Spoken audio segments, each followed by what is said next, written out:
getting serious about applying the Leadership Diamond philosophy to real issues, we need to talk, I would say, about 5 or so issues, and I will give them to you now. The general topic would be social justice stuck points. What are the issues that concern our society the most right now, that need some attention, that involves change of perception, change of attitudes, change redefinitions? And I'm going to list them first. Race, reading, education, jobs, careers, aging, and the income gap, the shrinking middle class. Those are some of the issues that are very much troubling us these days, and all of them require a different conversation in order to get taken care of. And we don't have the ability or the time to devote to that, but your daily lives and the political agendas are full of those. The race issue is obviously an ongoing one. It comes up in many ways, and it is fraught with pain, and it requires all the compassion and the love and the philosophy that we can muster. Reading, I am thinking in particular the refrain from education, that from grade 1 to 3, children learn to read, and after that, they read to learn.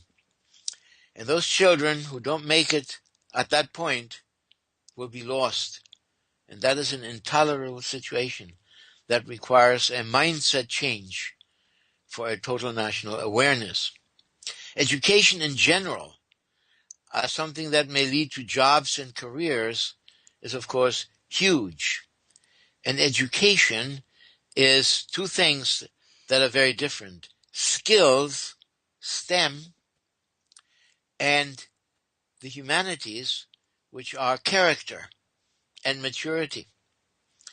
And we are not spending enough time understanding the importance of the humanistic education part, maybe because it's not done well enough or not relevantly enough, but we must realize that jobs, careers are service careers right now. 70% of American careers now are service careers, and maybe the service component in all careers is almost 90%, so that the capacity to deal with the human issues is absolutely priority 1 in getting a job, holding on to a job, and doing something about rebuilding middle-class America and probably middle-class Europe, although I can speak for my country best of all. Aging is another issue, and I'm part of that aging is a long process, and aging is not for wimps, and that has to be addressed as a new career, as a new energy, as a new youth. And the income gap, the shrinking middle class, may be the most dangerous thing of all, because it incapacitates us from addressing all of those other issues. Those are the issues which require the kind of conversations that we've been having here, the kinds of conversations that have to deal with using the humanities, as it were, to address the fundamental leadership, the change in leadership conversations, and that has to be done in affecting large change, critical mass change. Individual change is, of course, a key part of that, but it's not sufficient. And Dr. Kostenbaum, I'm going to be spontaneous and give you a challenging question, because I want to add one other social justice stuck point, and that is globalization, the poor, the differences among countries, and helping the earth become one. And make a quick comment about what philosophy and the leadership Diamond has to say about helping the earth become one. Because you say your country. I don't have a country, sir. I have my global international shirt on. I'm not an American. Besides, that's a bad word, because when we say we're Americans, we exclude Canada and South America. I am a global citizen.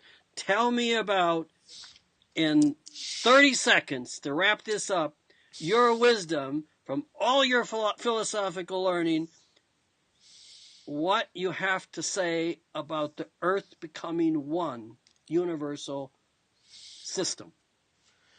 I think today the globe is facing 4 issues. Issue 1 is the issue of ecology, of conservation, of pollution, of the preservation of the planet. That is absolutely job 1. Whatever it is, whether global warming, all of those things have to be addressed. We have to pay attention to the Earth, the spaceship Earth. The second one is to deal with the digital divide, the whole question of poverty, disease, the degradation of human beings who are caught in a misery that for which we have answers, but are not giving them or not making them viable, and that is hunger. You know, the whole issue of the hunger in the world, the poverty, the misery of social disarray, anarchy, all of those things. And then the third issue is violence, whether it's private violence or war, and the threat of violence that has to stop, that we think of violence as a method of solving problems, of giving communications. And I think the fourth point is that the solution in all of that, ultimately, if you want one word, is in the economy, in the global economy. That to have a global economy that is viable, that can pay for the bills for all of that, and not have any preferential countries or what have you, that is a fourfold approach to the issues of the future, and they require a voice. They require a conversation, and we talk about the characteristics of that conversation. And that is the earth, it is the poverty, it is violence, and we need to have an economy that is strong enough and free enough that everybody is capable of making a productive contribution to those issues without violence, without destroying the planet, and without being miserably poor. And so I think this is a good way to conclude the work that these tapes represent. Thank you. And thank you. And I have a creative idea. I bet you can't guess what it is. I think you should run for president of the United States. Fortunately for this country, I wasn't born here, so I am excluded by the Constitution. Oh. And I am happy to be excluded from a job that is essentially extremely important and undoable. We need to have pity on anyone who is in that position, and we need it, of course. Right. And so I want to thank you. You're one of my 2 living gurus, and I owe so much to your wisdom and your learning. Thank you, thank you, thank you. Thank you.